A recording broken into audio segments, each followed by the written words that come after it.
Alrighty, so we obviously have the front off the car. We put the tires back on it just to talk about the suspension and some checks that you want to do while you're here. If you're this far into it, you're obviously going to tear it apart anyway, but this is a good time to show how to check the suspension.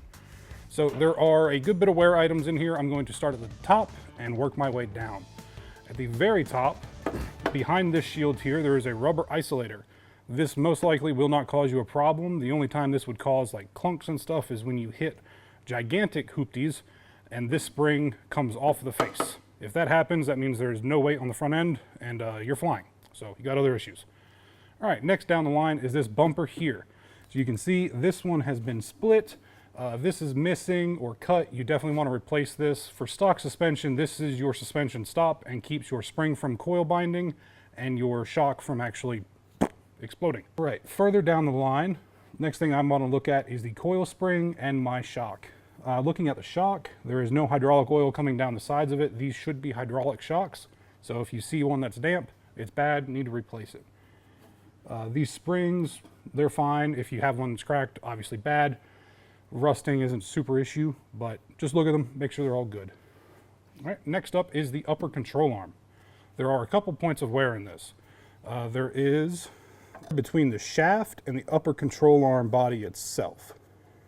This is your shaft here, this is a nut on the side of it, and the shaft runs through the back all the way to the other side. All right, now I've got a lady's foot pry bar, which looks like this, slid behind the back of the upper control arm and between the body.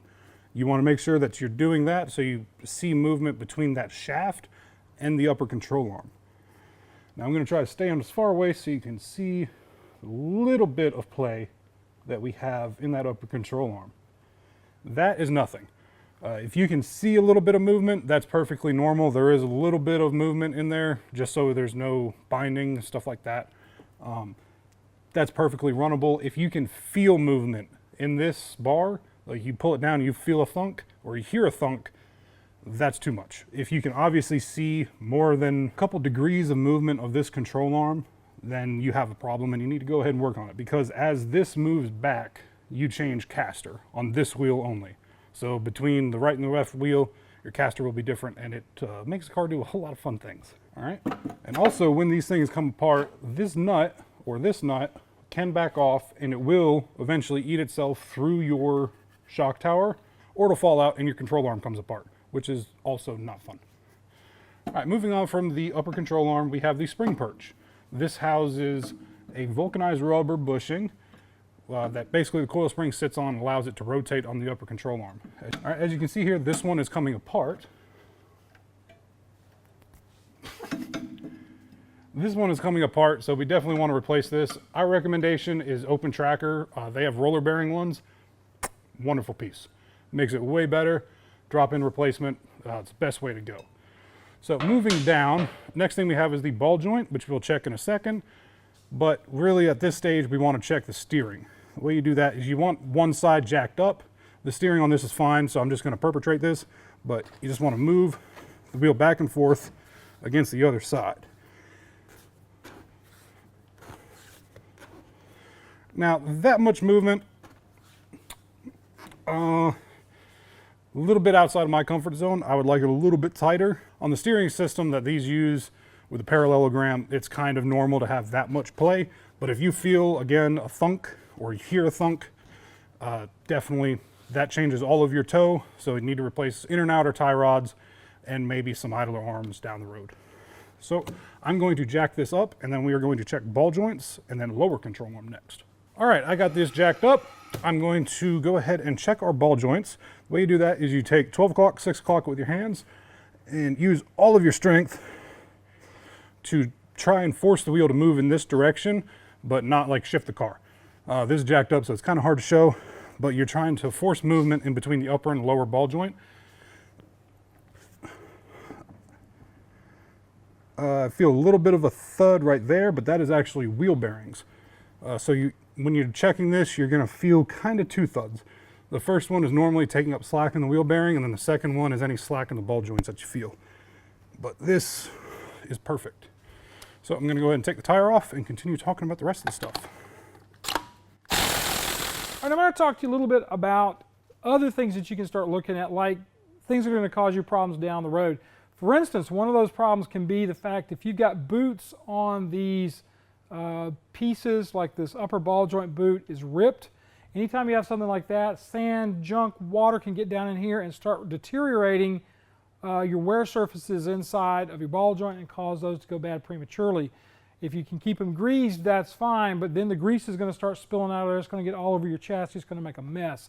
So check your upper and lower ball joint mounts, the one on the lower control arm down here, this one here. Also check your tie rods, inners and outers, and your drag links. Anything that has a boot on it, like this type of boot here, needs to be checked. Another thing to check is also your sway bar end links. You'd be surprised how much better these old cars will handle if you go in and put a set of polyurethane bushings on the outside sway bar mounts on the top and bottom here. With the old broken up ones like this one is, I mean, I can basically take this rubber and almost pick it off with my hand. If these are in bad shape, you're not going to get the rebound rate that you would from a brand new set of bushings or even a set of polyurethanes. The urethanes will stiffen that front end up and it'll make it handle almost like it's new. Now, one of the other things you really want to do, and a lot of guys completely ignore this, is you want to make sure that your strut rod bushings themselves are in good shape. Those control the caster on the front of the car, and when the car is going through road undulations and things like that, if those are in bad shape and they're weak, your caster is going to change and it's going to make the front end handle a little funny. You'll have it to where it feels light and skatey, and then when you're going on flat road it feels fine. Those need to be looked at and replaced whenever you have them worn like these are. Buddy, these are in pretty bad shape. I think we are nip and tuck with some rain coming in today. Yes. Sounds a little bit angry outside. It's a little bit angry outside. And unfortunately, unlike our other place, this does not have as good of a rain can. Doesn't have as much roof above it as the other job did. No, it's got a little bit. That tin roof lets you know it's raining. Yeah. It's break time. Break time. Yeah, we're gonna finish this thing up. We've got next we're gonna be coming back with the RRS stuff. Yep. So we're gonna be doing the install. Deanna's gonna come in and help us work on the install on that. So that should be pretty cool. And then also tomorrow I'm gonna go out and pressure wash the inner fenders. Do all the clean up and everything. Yeah, just make it look nice. Do 90% of the work. That no one will pay any attention. And I'm gonna get the inner fender covers and all that stuff off of it because I mean that's part of it. Stuff you gotta do. Yeah. So that's what's next week. Basically, that's really it. I wanted to show you guys, while we had one that had the full suspension on it, exactly what that entails. So you got to see exactly what we do when we go in and check a front end to see if it's going to be one that we can do anything with. Yep. So this has been a good example of that for you guys with the forward front suspensions. But honestly, that applies to anything that's got a suspension on it. Yeah, any of these twin A, I believe they're called twin A arms. Yeah, double A arm. Yeah, is what these suspension styles, but really that kind of checks apply to anything. Yeah. Here's the rain. Sprinkles. So that's really it. Do me a favor and go out and check out the Patreon account. At the $10 a month level, you get monthly meetings with me on Zoom. There's a list of names coming up over here, I believe Andrew's told me. Those are the people who support us on a monthly basis. They're putting their money where their mouth is. All you're really doing with that is you're helping me to feed the kids on Saturday, give them a little bit of money, because kids seem to work better when they're paid. What? I know, right? Who knew? But it also helps me to get Andrew some cash. Andrew's coming in now on a part-time basis, all because of you guys supporting us on Patreon. So we do appreciate that. And we've got a lot of other stuff that we're working on coming on probably for the middle end of this year. So look forward to that. Also, subscribe to the channel. We're at 93,000 right now. Getting danger close to our 100,000 mark so they can send me the PDF to go on the Paul's wall. You can print out a piece of paper and put on your piece of paper. Is this what success is? This is success. Theoretically, we probably have to pay for the plaque now or something crazy like that. I'm getting that plaque. If it ain't more than $100 and I got to buy it, I'm buying a plaque. I'm just telling you right now, 100,000. I have one made custom. I have one made custom, sure, why not? Flame job. I like this plan. Yeah. Get somebody to do like, yeah, you know what I'm talking about. I can't remember his name right now. JD, JD, JD, JD, pinstripe it? Pinstripe it, yeah, that'd be cool. Heck yeah, I'll do it.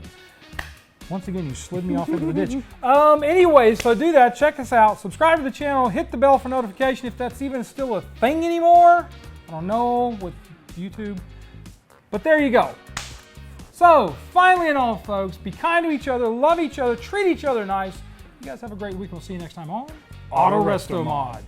This thing looks like a postal van now. Yes, it reminds me of a Ford Courier, or like a really old Ranger or a Toyota. Yeah, the old, the square flat nose. Yeah, the Toyotas that have like the bed hooks on them from factory. That's what it reminds me of. It's kind of cool. Actually, it's not too bad. It's got some eyebrows though. We should cut the front of the fenders off if we're going to do this, though. Yes. Yeah. So you're going to come over and pressure wash tomorrow? No, it's raining. You just back it up. Boys, have some fun. I just created more work for myself.